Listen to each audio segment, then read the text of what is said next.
Hello, everyone. This is your host, Gemma Putty, bringing vibrant living conversations from North Idaho and across this region.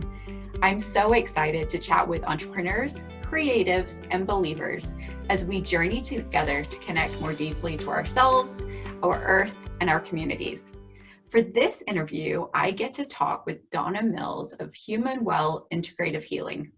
I was introduced to Donna by a few people, but more recently by Dr. Bonita, who I got to interview in episode 16.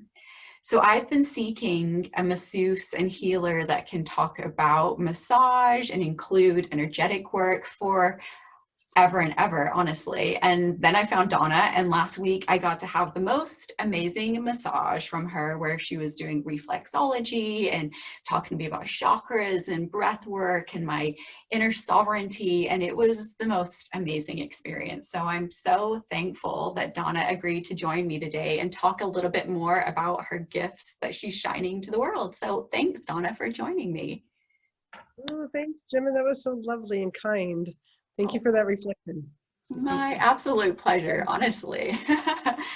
So as we dive in, I know you've got a complex story, but what is first of all, your elevator pitch of what you do? So if someone's like, Donna, we're in a coffee shop, what do you do? How do you answer them? The short version is I remind people of who they were or are before they were flesh. And I do that through a somatic experience, through a psychological, spiritual, somatic, soma meaning the body, so Right. felt sense experience. And it's a bit of medicine. Perfect. So you have studied a lot of different modalities to bring your work into now where I really think it's something that I didn't know existed. I craved it. I knew I craved it, but I didn't know it existed and I wasn't quite sure. Of course, I never experienced your way of doing it. So I'm curious, what modalities have you discovered and even experiences that you've had that have created this art form, as I call it, healing form that you use right now? Oh, wow. It's been a 25-year experience and path. And so I started out going to massage school in Seattle in the late 90s. And when I was going through massage school, they had an optional 5th term program that was built around 3 different modalities. You could go through the oncology program, you could go through which is working in the hospitals with people that have cancer and helping the central nervous system, doing massage to help people through those trying times, and also sports medicine. And then they had an essential oil training and spa therapies. And I wanted to travel the world. I grew up in San Diego, and I was in San Diego for 32 years. Like I had never really gone anywhere else except this little beach community, which is now a huge metropolis. And so I wanted to get on a ship, and I wanted to go like in a cruise ship and do massage. But I had a young child at the time, and I realized that those kinds of places where you work have you on a pretty long, strict schedule. And I realized that wasn't going to work for a single mom. So, but I did the training in essential oil anyways, and naturally my massage career moved towards athletes. I just seemed to attract athletes. And so I ended up working for the San Diego Chargers for a number of years, and other runners a lot. And other athletes. And so through that, I had these experiences of when I put my hands on people, I'm feeling this energetic, what I can call now, what I didn't know what the term was then, but just this energy moving as and through me. And there were times where I felt like I could literally come out of my body and leave my consciousness would go somewhere outside of my body. And then what would happen, I'd have this athlete on the table and I'm gone and my body's still here and what's going on, right? So I would push energy away. Like, that's not the work I'm doing right now. I push energy away. And throughout this career of mine, you know, I've done lymphatic massage, and I've done sports medicine, and I have taught massage in different places and all of the science classes. And shiatsu. And so, yeah, I've gone through so many different modalities over the last 25 years of doing massage. But what's interesting is coming back around, this energy work has always been swirling around, and I've always said no. And then I took a Reiki course, Oh, yes. probably in the last 3 years with my friend Cami over in Montana. She's amazing. And I did Reiki 1 and 2 with her. And I realized it was like, oh, this is what I've been doing all these years. Yeah. But I didn't have a name for it. And although I'm Reiki trained, I don't consider myself a Reiki. I haven't done the master level, and I don't consider myself a Reiki practitioner. I just now understand through my Reiki training what I've always been doing. And so at that point, I realized it's time. It's time to let it in. And so I've been working specifically with energy work and the lymphatics, the fascia system, joints, and mobilization. And I realized I don't have to work on the muscles anymore, because when I am releasing the energy, the fascia softens, the ligaments soften, the joints soften, and then the muscles finally soften. And it's not that I don't touch them, it's just not my focus. It's really on where's the release need to be. Yeah, I love that. Because I mean, when we had my massage last week, I mean, you spent the bulk of the time on my feet. And I mean, you were kind of referring to reflexology, obviously finding those pressure points, or I'm probably not describing it right, but in the feet that connect to other organs and areas of the body. And it wasn't about needing all the muscles all over my body. It was, and I was feeling, triggers is too harsh of a word, but I was feeling like needs for release just from you working on my feet. And was reflexology something that you studied, or is that just kind of integrated into the other like massage trainings that you've taken throughout your journey? Oh, I did learn some of it when I was in massage school, and then here and there, I've just continued my own education. I am a librarian. I have my own library. I love it. I was going to say something about book, whatever, but I was like, no, I'm going to call myself a librarian. So I have tons of books. I went through a nutrition, Whole Foods nutrition course as well. So like my bookshelves look like massage books, nutrition books, and then I have an undergrad degree in small farms and food systems, because my nutrition taught me that let your food be your medicine and your medicine be your food. And I thought, okay, where's my food coming from? Which led me down looking at our food systems and through small farms and food systems. And that's what I Hippocrates was the one that said that, right? Like a bazillion years ago. So I student farm. Yeah. Right. So it's funny to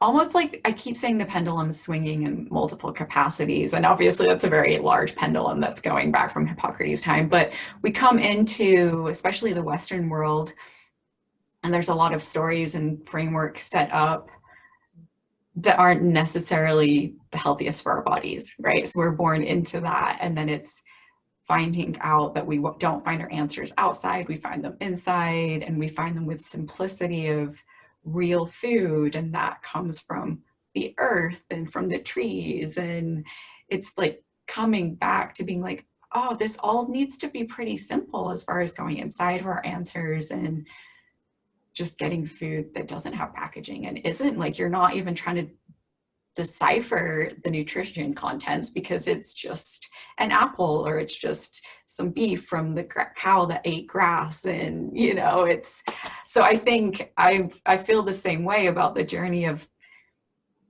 each step kind of leads to another step of just simplifying and cleaning up, but coming back to just how nature intended us to be, and the planet to be, and our food to be. Right. Yeah, there's this pondering that I have about like, okay, life, what is life about, right? And so if we go back around to what do, I remind people of who they were before they were flesh.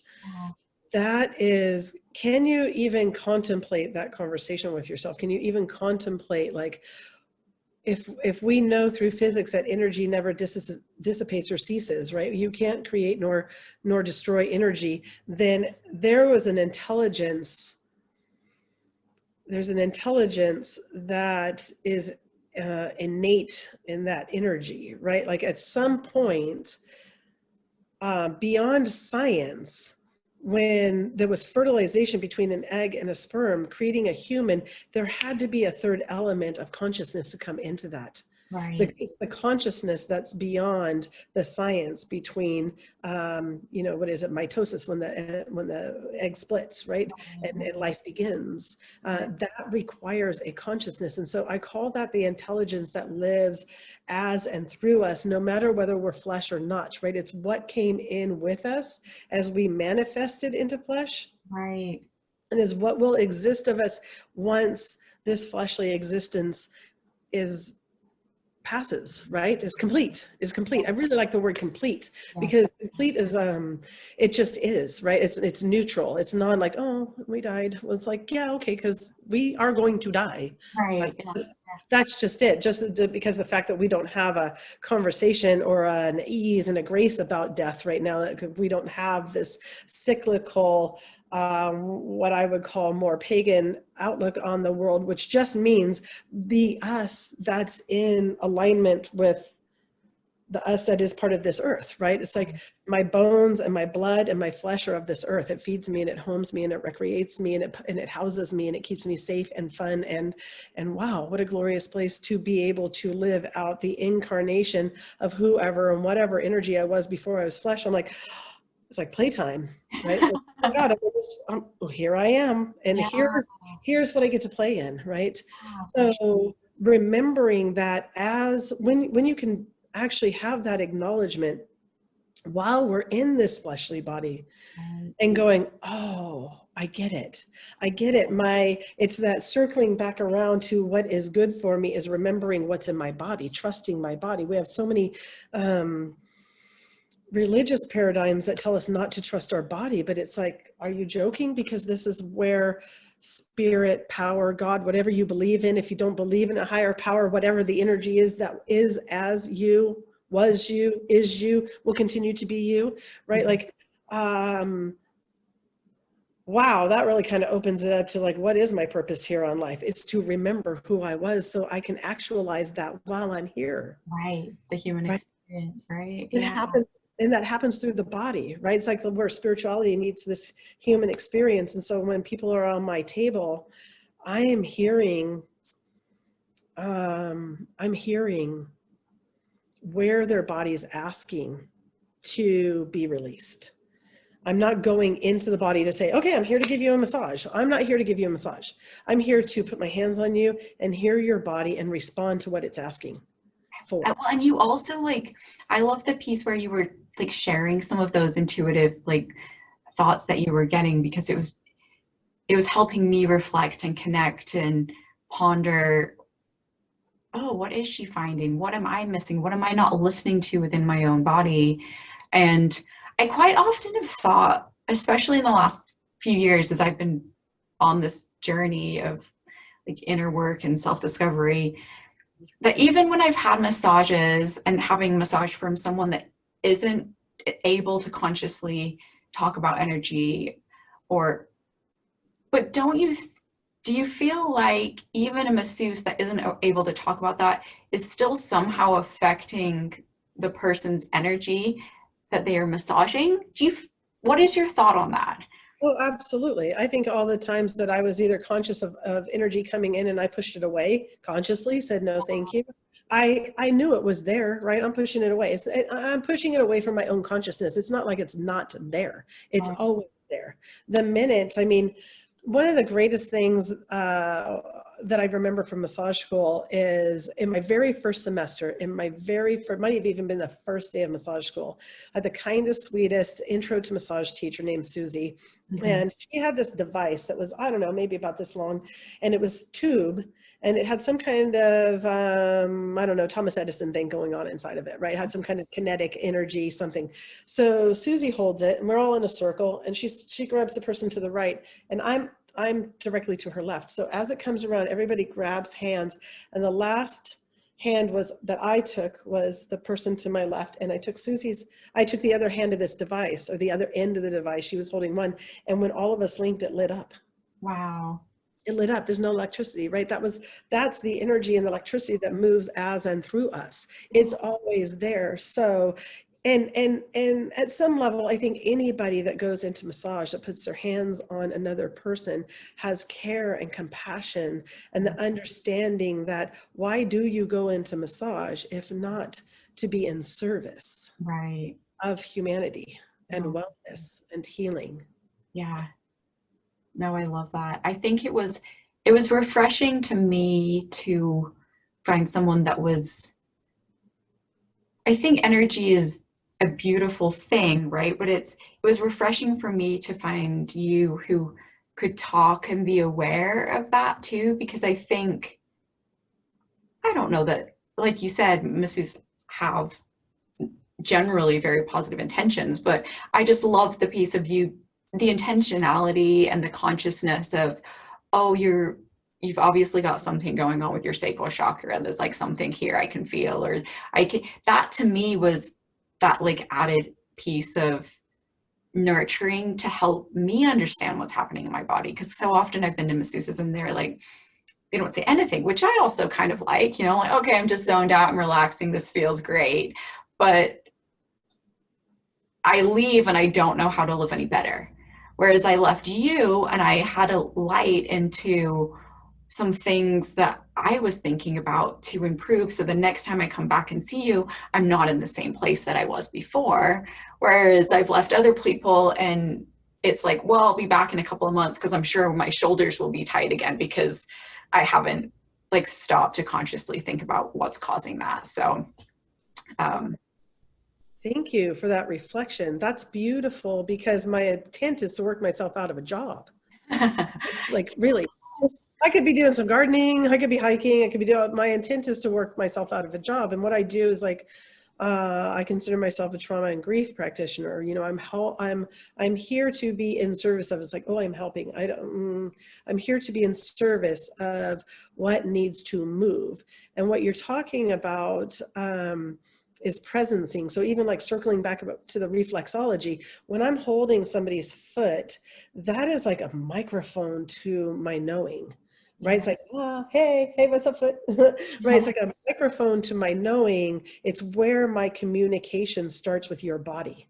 right. And maybe it is something magic about the foot or mystical about the foot, and the hands, right? And the same. It's the reflex points for me are the place where energy can escape, right? So there's 4 places on the body where I feel that energy can escape, and it's the hands, the feet, the crown, and the perineum. I do work, I'm going to use the word intimately, not to be confused with sexually. Right. Intimately with the womb space, the pelvic bowl on both men and women, not the perineum, but in the area between where the leg and the glutes and the hip and the pubic bone. There's so much pain and trauma in this world from sexual inappropriateness, right? That people hold in this second chakra energy. So that is an imperative area to work on people to help move the energy.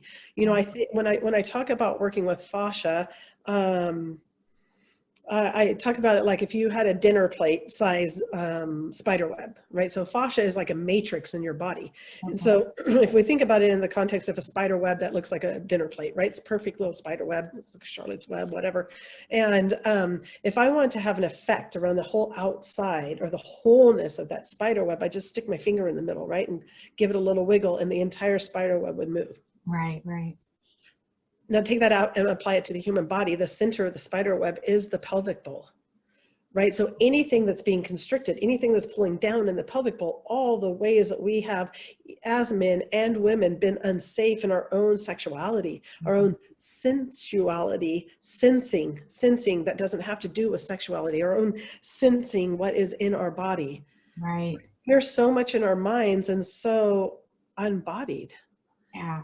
And not everywhere. I mean, people are, we talk about being awakened, and or people that aren't awake yet, or also those that are not just awake but rising, right? Rising. So yeah, you can awaken and know what's, oh, but also going further, further, not just love and light, but understanding that life is both the yin and the yang. And so, anyways, yeah, I'm kind of going around circles with myself, but it just kind of comes back to that listening. Mm-hmm. And yes, like I said, I do want to work myself out of a job because I crave wellness for a really wounded world. And I don't need to be, I'm not at the top of some pyramid saying, oh, I know how to do this. I'm part of the round table, shoulder to shoulder with other people. Right. This is just the way that I'm putting my cards on the table, or here's my bag of gold, and your bag of gold is still your bag of gold, even though it looks different, right? So. Well, and I think even it's with life coaching too, talked about it a little bit, but it's more like we're the facilitators because each of us have our own answers inside of ourselves. Like you don't know my answers. You can be the facilitator of me listening and tuning into my own answers within my own body. Mm-hmm. So it's facilitating people to find that within themselves so that they can be empowered and go on without us. Like that's the goal, right? That is spot right on, because I'm no longer the healer.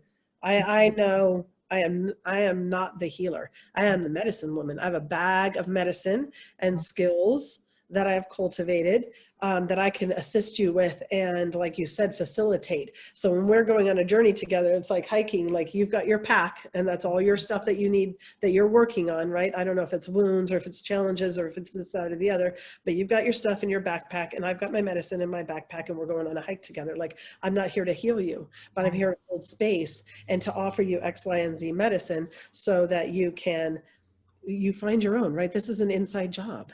Right. They say that, right? It's like all the cliches about everything you need is inside of you. I'm like, oh my God. Like they're so you get to that and you know that, you're like, they've been trying to tell me that for how many decades, right? Like, okay, I got it now. Yeah, but I'm stubborn. I'm sure you're stubborn too, that I'm like, I'll figure this out by myself. Like I have to go through the pain myself to figure out that it's all cliches and I should have just listened to them in the first place. That stubborn person anymore. I'm like, okay, I'll have all my lessons in ease and grace. Thank you. I got to 55 years and I'm like, no, thank you on the lessons that come with pain and dis-ease. I got you. I'll take it in ease and grace. No, thank you. And thank you, right? Gratitude and choice are two really underutilized elements, and they're free. Right. I'm all choice, right? What do you choose for yourself? Right. What do you choose? Not what does society choose, and not even what does society choose for you. Mm-hmm. Right? Where's your timing? Where's your knowing? And that's it. Like right now on this planet, we're in a shift energetically. We just moved from earth energy into air energy, and it's time for expansion. Think about the difference between earth energy, which is like, hey, build it, do it, think it, decide it. But air energy is like, what else is possible and what's next? And can I receive that instead of having to go and search for it? Can I just be here knowing that everything I need is already here? Yeah. I don't have the sight yet. So what do I need to open to move into that next space that you were talking about when you left my office? It's like, oh yeah, I want to give people the mirror, right? Like I'm a witness, right, to who you already are and where you're already going. And I'll tell you what, I have found that the people that make the most impactful change already know they're on this journey of change or shift or evolution. It's not like you have to let go of who you were. It's what's the next best step of me, right? Right.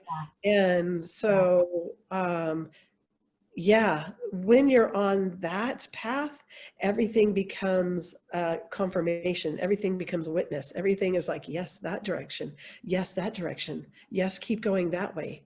Right. We rarely ever find anything we need by looking outside. We have to come to our own realization and then see all the yeses around you. Mm-hmm.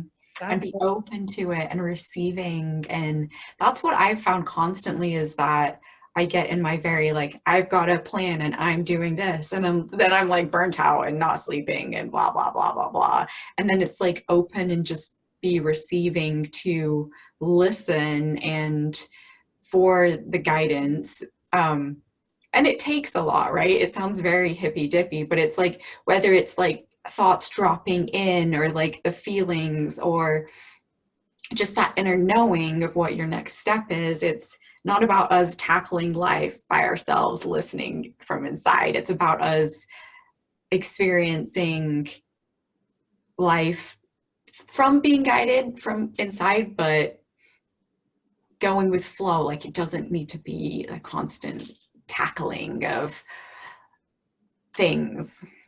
I didn't say that very well, but you kind of, we're on the same page. Yeah, definitely. It feels like the scientific method, right? Like, you come up with a hypothesis. Right. You've got a question, right? It's like, oh, do I go left? Do I go right? Right? Like, do I do this in my life? Do I do that in my life? You get this hypothesis of like, okay, if I go this way, or if I go that way, this will happen and that will happen. Like, I got to tell you, I don't know if this is true for you, but growing up, I would have this voice in my head that's like, I would make a decision, the voice would say no, and I would do it anyways.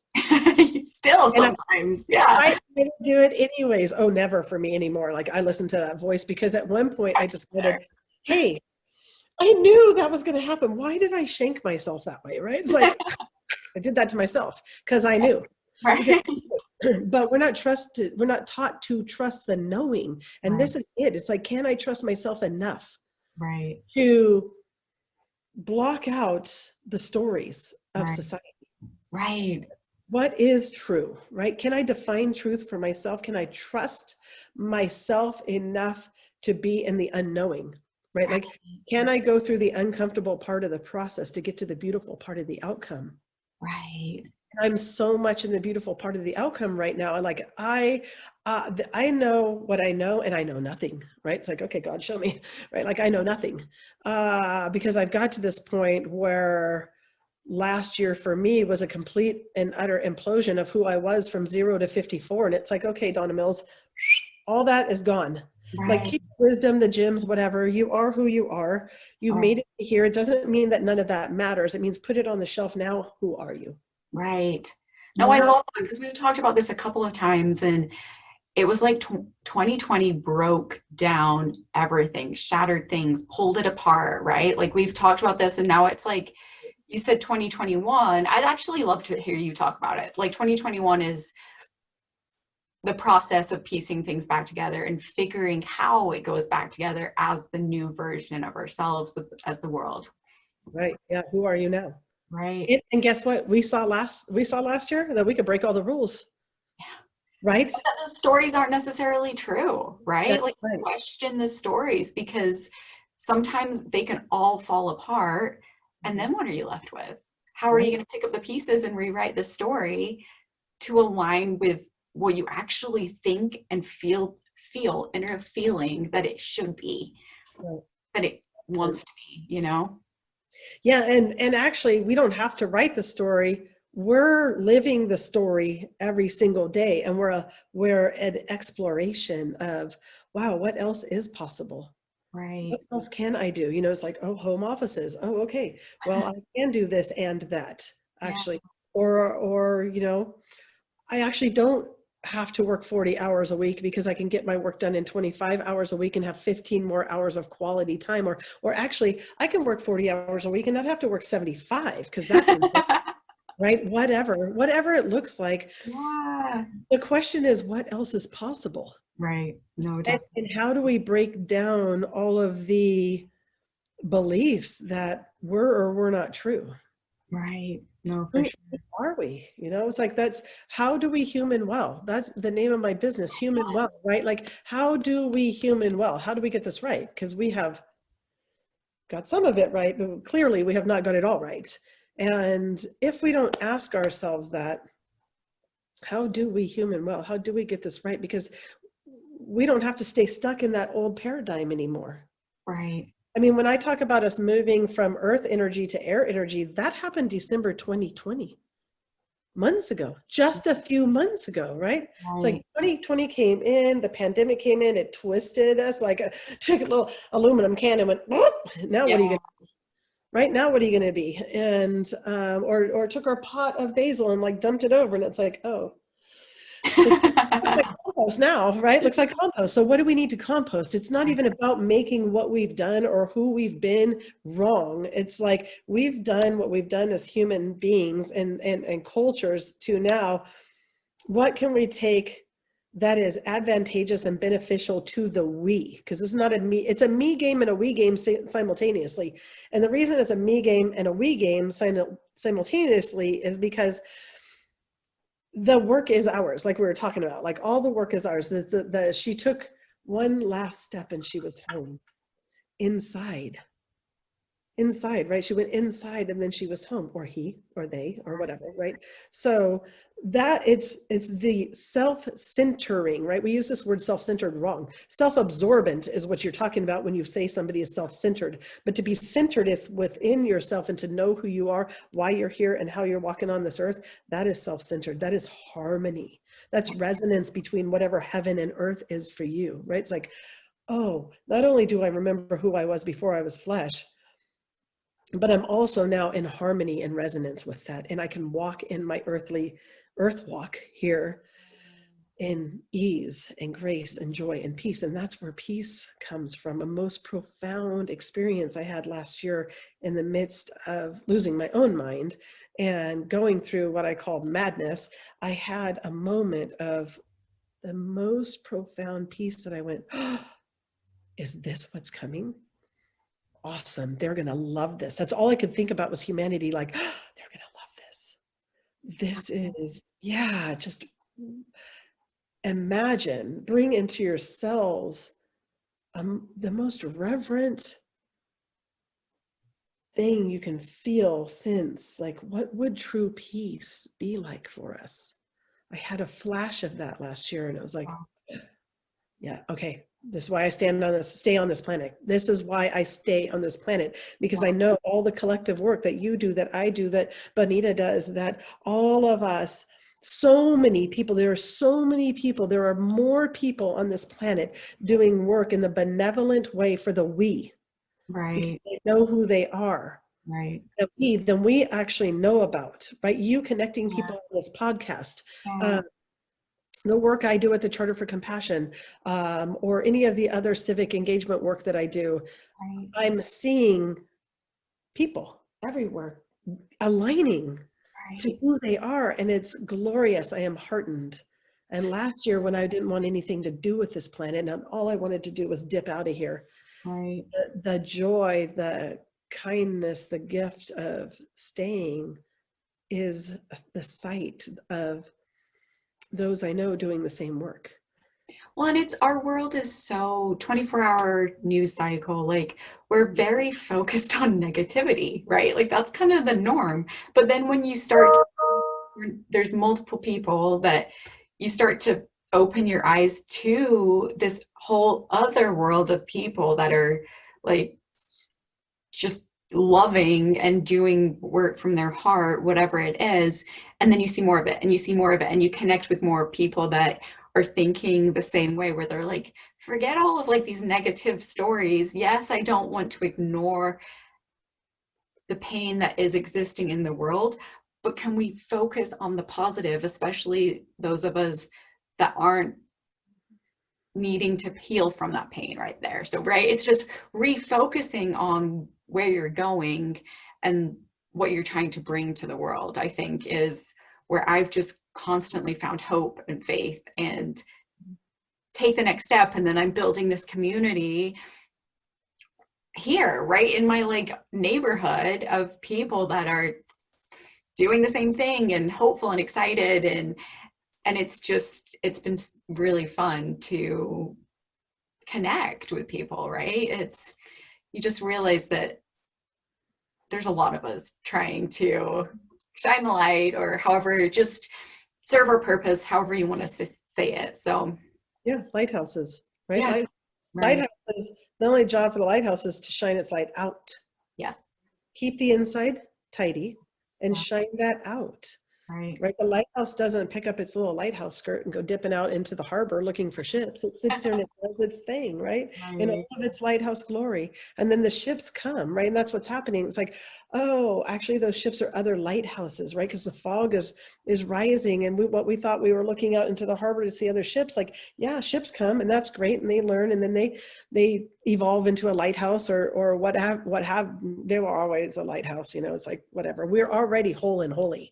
What's happening is we're recognizing that we're already whole and holy, and the stories, the gaslighting stories of sin or imperfection, or it's like, you know, be all you can be, Army, Navy, Marines type of things, but then you go to church on Sunday and you're called a sinner, and it's like, well, which is it? You know, like you said, we can focus on the negative and the brokenness of the story, or we can remember who we are. We can remember who we are and what our capacity is and our capabilities, and then like remembering who we were before we were flesh, or even just questioning, what am I doing on this planet, right? If you start with that question, what the hell am I doing here, right? And then therein lies the answers start coming, because when you start asking, the answers start coming. And you know, you talked about the negativity. It's like there's the knowing that what I send my energy to grows. So if I send my energy to hatefulness or separation or dis-ease or violence or the news, like you mentioned the news, I'm like, oh my God, does that still exist? People watch that? I never watch TV. So, I mean, I might watch a show on Netflix or so, you know, have a movie night, but I'm like, whoa, do people still watch TV? Oh, okay. Wow. Okay, I'm really on the fringe, right? But yeah, so where my energy goes, and that's why I think that, like, every time I turn around, I'm meeting somebody like you. I'm meeting somebody who's a mirror image of myself in their own individuality. But it's like, when I know who I am as the incarnation of something mystic and magical and vast as a soul is, then I can't look at you as anything less. Right. Because I know I don't believe in separation anymore. There is nothing. If there is something that I feel I'm separated from, it's an illusion. Right. It's an illusion. And you know, Buckminster Fuller is a brilliant thought person in the 50s and before that, and he has this quote that I love called you never change things by fighting the existing reality. To change something, build a new model that makes the existing model obsolete, right? So that's me not even dipping into the old paradigms and the stories of it's like, this is just kind of winding us up, right? It's like winding us up and like and traumatizing people. And yes, I see the trauma. This is the work I do with people, and so reminding them of who they were before they were flesh is my way of saying, hey, that's not a story you have to believe. Yeah. Don't. And that's a good point, is that you do massage, but you also use you've got courses, you teach yoga, you have other ways that you go about shining your light. Would you kind of talk about those a little bit? Yeah, so some of the other offerings that I have is a 7-day program. And it's 4 days of body work and 3 days of integration. And it is 7 hours of body work, 2 hours of energy work. So it's taking 2.5 hours of the body work at one time, or it's taking the body, let me rephrase that. It is seeing a client for 2.5 hours and then sending them home for integration day, seeing them again for another 2.5 hours, sending them home for an integration day, coming back for a full body. Like the first 2.5 hours I work on specific areas, and then the last 2 hours I work on the entire body. I send them home for the last integration day, and then on the very last day, the 7th day, they come back for an hour and a half or 2 hours of energy work. So this is it's really an intense program, but like I said, you only need to do that once or twice a year. And then And then I do some private coaching, just for people that are like, where are you? Where are you struggling? It's mostly people that like, the world doesn't make sense to me anymore. I don't know where to look. I don't know where to go. And I have a sense of the world. I have a sight that I see where the world's going. And I've seen it since I was really young. Like, I remember being 4 years old and going, this makes zero sense to me. And I remember it's like the first time that spirit started talking to me in the way of like, don't just seek the truth, right? Don't worry about what's not true, seek the truth. And so my entire life has been about seeking the truth and pulling away from constraints of things that are not true.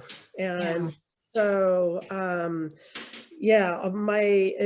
so my coaching is about helping people make sense of a world that's lost its mind, right? Or not even making sense of a world. We're not trying to make sense of the world that's lost its mind, but making sense of who I am and how I can be. And going back to the who am I now, right? Now the world looks like cuckoo for Cocoa Puffs.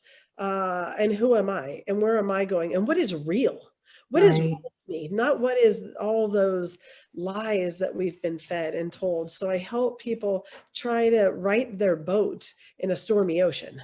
Right. And one of the questions I kind of put like in our draft was, who do you work with? And I know I know when I asked you that before, you're like, humans. And I love that answer, because I think with anything, you're naturally drawn to people that you need to work with or you need to learn lessons from. Like, I was drawn to you. I loved working with you. But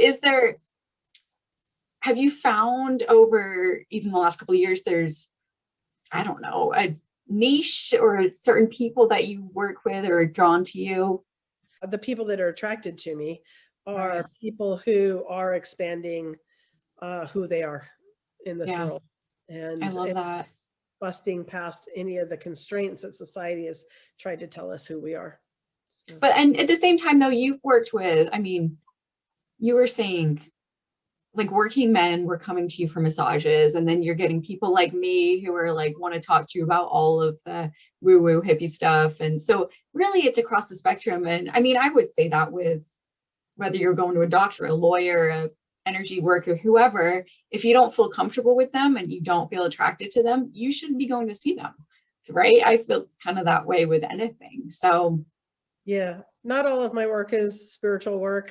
I mean, it is, because that's who I am. Right. But yeah, I do have people who are, gentlemen that are tree climbers, arborists, and or construction workers, or things like that. And I tell them, I said, listen, I'm going to change what's happening in your body, but I'm not going to do it like anybody who's coming in and just punching into the flesh to really force it to release. I'm going to unwind it, and I'm going to be in partnership with your body, not in domination with your body. I love that. It's going to feel different, and just come in and try it. And then you tell me what you feel like afterwards, because 100% of the time people walk out feeling, in their words, oh, I feel 30 pounds lighter, or I feel more me than I was before I walked in. And that is a privilege that I receive, right? It's a privilege for me to be able to be in service of people like that. I'm not here on any kind of hierarchy type of thing. Oh, I'm the healer. Actually, I'm not the healer. You are the healer.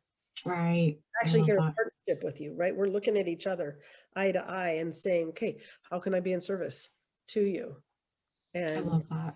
Are there tips that you would give people outside of coming to see you for massage, which I would recommend to everybody, that you would just give people to live a more aligned life, or especially if they're looking to connect within themselves? Are there practices that have worked really well for you, or just any tips and tricks that you would specifically recommend?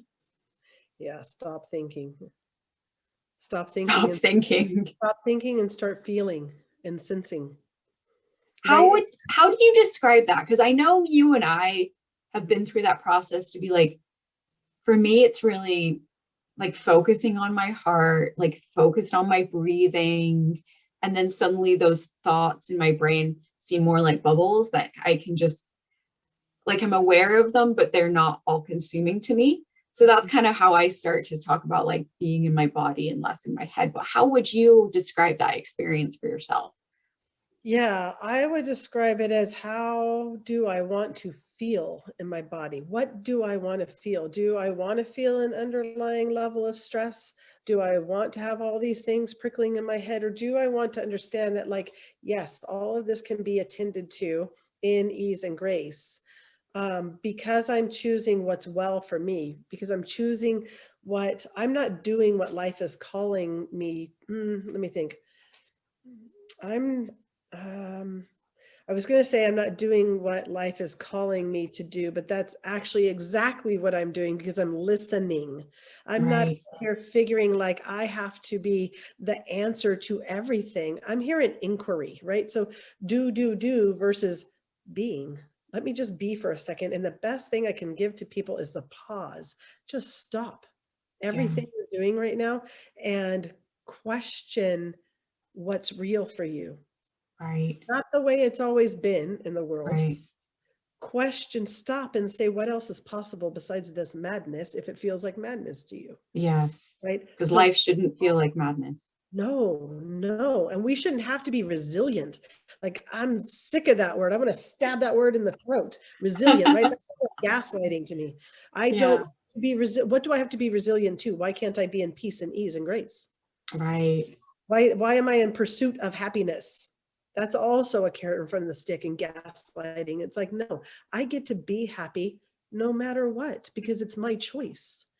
Do you I'm feel like it's a balance of, I've been thinking about this, like a balance of the human experience though, because from like the root chakra, like firmly planted on this planet as a human in this tangible body, living in this world with all of these stories and things to filter through, that are very outward focused. And then up, all the way up our, of course, our energy to our crown chakra, where we've got the inner light, the inner knowing. So I feel like the human experience, it really is that dance. And I've had to define it as dance and not a tackling of looking outwardly. I should look this way, I should eat this way, I should be this way, versus realizing that that is very outward and very much fed to me, rather than coming in as who I am from a different, from the inner light, right? I think it's that human experience is the constant dance between those two of like, we're always going to be fed this stuff because we're humans on this planet, but we're also, if we choose to connect to our higher power and our inner knowing, we have that source for exactly what you're saying, the being, the slowing down, the finding home within your own self, right? But I think that is the yin and yang that you were talking about before. Yeah, and also, as I was mentioning earlier, when we're in earth energy and we're just moved into air energy, we're moving from doing to being. And right now, I mean, it's those 2 times are so close. We're December and May, right? There's hardly any time on earth that Right. has transpired. So I explain it to people like we're walking both sides of the rabbit hole at one time. What has come to a point of such debauchery and untruths in our society, right? That it's like the snake eating its own tail. It will eventually implode. Right. The life that we have on this planet right now is unsustainable. We all Right. know it in every part of society, from the environment to our own inner environment, to our body, our wellness, our mental wellness, how we speak to each other. That we have a disease of separation.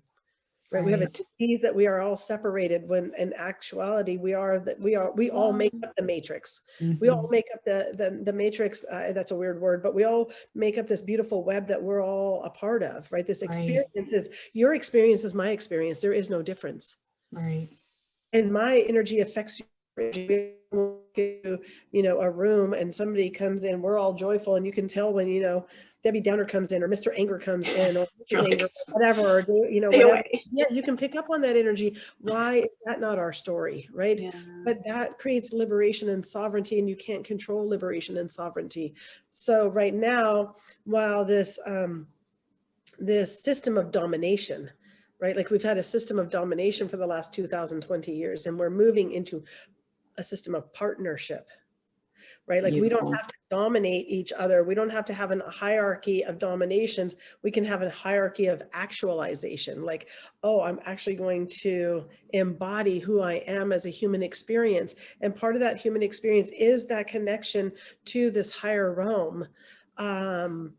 And we've put that in a scripture, and we've put it in a book, and we've put it in a building and contained it, and we have not explored its essence and its truth and its vast limitlessness, right? It's vast limitlessness. So yeah, we are deconstructing a story at the same time that we are co-creating a new one, and we're writing the story as it's happening. So when I ask people to consider stop thinking and start sensing and feeling, it is like, oh, what feels like the next best step in this story? Because then what is your daily practice to do that? Like, is it, I know people, I love meditation, I love yoga. Those two really just resonate for me. What is part of your daily practice to do that, to slow down and check yourself out of the worldliness and back into your own? That's a good question. I am 100% always in my life, in each and every step, walking towards harmony and devotion, right? Like I'm devoted to my experience on this planet as a spiritual energy in a physical form. I'm devoted to that actualization where I know that I'm both. So I use this analogy of the cello and the human being, right? So imagine the cello is the neck of heaven, whatever heaven is, right? It's a spiritual realm, and the body of the cello is earth. Right. Okay. So when you're playing a cello, the notes that are played happen on the neck, or maybe it's a guitar, whatever, because I might get the musical. I don't know them either. The analogy is the decisions of the notes and what's going to be played happens on the neck of the instrument. And then that comes out through the body of it. It's actualized in the body, right? So if we think about the cello being heaven and earth together on one instrument, we become the string, right? Yeah. We become the string where the harmony is plucked. And that plays out, right? It starts with our higher knowing. It starts with our connection to our spirituality. And then it is played out through the body here on earth. And just like any instrument, we can reach up and attune ourselves. Attune, right? Yeah. Find How do you do that though? Because I think, is it like getting out in nature? I know we've talked about it a little bit, but is there something that, because we all get in those moments and where you're having a very worldly, like victim mode, imposter syndrome, whatever it is. And you're like, I have to snap myself out of this. I am hitting the mat. I am going to sit in the trees. I'm going to put my toes in the lake, whatever it is. Do you have just one of those like go-to, like, I'm going to go do this. I need a moment to like connect myself to like almost not force. I hate the word force, but just that mindful thing where you're like, this is my habit where this is what gets me back on exactly what you're saying, into that sensibility. Yeah, for me, it's called Fernan. Yes. Okay, cool. Get outside. That lake is mystical. That lake, I have conversations with that lake. I go out to the dock at Lily Pad Bay and the water starts coming towards me and people are like, oh, that's the wind. I'm like, yeah, it's the wind and it's also the lake and whatever, right? Like the lake can be smooth and serene, and here come the waves. There's not a boat. There's not even a duck or a goose around. And here comes the little waves. And I'm like, oh, come on, lake, come and have a talk with me, right? It's like church is where I talk to God. It's where I talk to God in the sense of whatever I am, the energy that I am before I was flesh, right? It's like we are here as the wave on earth, right? We're presenting as the wave, but really the wave's no different, and there's no separation from the ocean. If it wasn't for the ocean of all that is, the wave would not exist, right? They're symbiotic, and they're each pieces of themselves. It's all one. It just looks like the wave, just looks like it's separated from the ocean, but we know it isn't. Yeah, for sure. Oh my gosh, Donna, I literally could talk to you all day long. I'm like, what time is it? Where are we? But how do people find you? Like, what's the best way for people to find you right now? Is it on Facebook? Did they give you a call, via your email? What would you prefer? Yeah, you could, I do a lot of things kind of old school in the form of like, I love the that. way I get clients is a word of mouth, and I've only been in Coeur d'Alene for a year, so really Right. nobody knows me here because I came up and then we went into quarantine, and it's like, oh, I sat around like for a year, like most other people on unemployment, going, well, wait, what? So yeah, go through my phone number, which I can put it in the notes if you'd Sure. prefer. Yeah. Okay. Oh, I don't care. 208-310-2224. Right. Perfect. Caller. And then my email, which is howtohumanwell@outlook.com. Okay. And Perfect. I'm on Facebook. I do have a page where all my stuff is listed, and I can give you that for the notes as well. Perfect. And it's on a platform called Sutra. I'm working on a website because I'm kind of resistant to anything that's not word of mouth, but I just throw it out there. Yeah, no, I love it. Perfect. Yeah, we'll get it out there for sure. And now I know you've only been here a year, but even the amount of people, like my mom told me about you, like you and her chatted at the coffee shop, and then Jackie told me about you, and then Dr. Bonita told me about you, and then I feel like a couple other people had. So you might have only been here a year, but I feel like you still are going to have a solid answer to this question as to who are a couple of people locally that inspire you, who you think kind of embody this concept of vibrant living?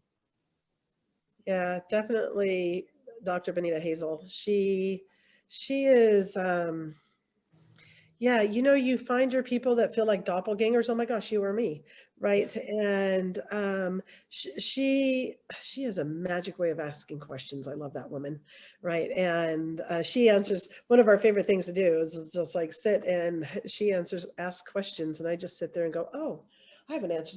Oh, that's a great question. Let me think about that, right? So Bonita she opens me, right? She opens me. And then also my friend Aurora Hill, whose studio I'm sitting in right now, she has been a really grounding element for me. And so Bonita is younger than I am, and Aurora is older than I am. And I feel like there's many people. I mean, my housemate, Noelle Laparco, who's a beautiful sommelier and restaurant, she, front of house restaurant, like even I'm here to learn from everybody, right? I'm here. Everybody has something to teach me. Even my 4-year-old housemate has something to teach me. Yes, totally. Be playful. He reminds me that sometimes we get to stop on the computer and sit down and watch Paw Patrol. Right? Yes. Aurora is my grounding, and she sees me and she believes in me and she values me. And what does Aurora do? Aurora is a mystic. She runs a business called Gathering Thyme Ministries, and so she also holds ceremony. She's a coach, and she is putting together an oracle deck. And so, yeah, when we met, she says, tell me what you do. And I said, oh, this is what I do. And she goes, oh, well, we're the same person. This is what I do. Right. And that's what's happening, is that as we open up to, earlier, I was going to say, one of the ways that I help clients or offer, one of the things I offer to clients is start sensing into the feeling, is like what feels like truth to you and what's not truth, and then dip away from the truth. Like the news and television, it's not the truth for me, so I just say no to that. Listen to your body, and it will become a hard yes or a hard no. Everything you need to know, you just ask your own self in that centered space. Your central nervous system. Come to your spine, your motherboard, right? The mothership of come to your spine, your crown, your heart, and settle and ask yourself, what else is possible? Can I hear my own wisdom? Because it's in there. It's already in there. We're already whole and holy. We just have to let it be. Yes, and let it speak to you. Actually listen. I love that. I mean, listen, let it be. Mother Mary whispers words of wisdom, right? Yeah. We have to quiet down enough, as much as you and I are chatting, and I love that. We, at some point when we're seeking what we need to see or when we're seeking the answers, it's the quiet place. Yeah. It's that devotion. I feel like that's a beautiful way to end. Let it be. Seek a devotion, right? Oh, Donna, thank you so much for joining me today. What a pleasure. I know we're going to be friends for a lot longer, and I can't wait to come get my next massage.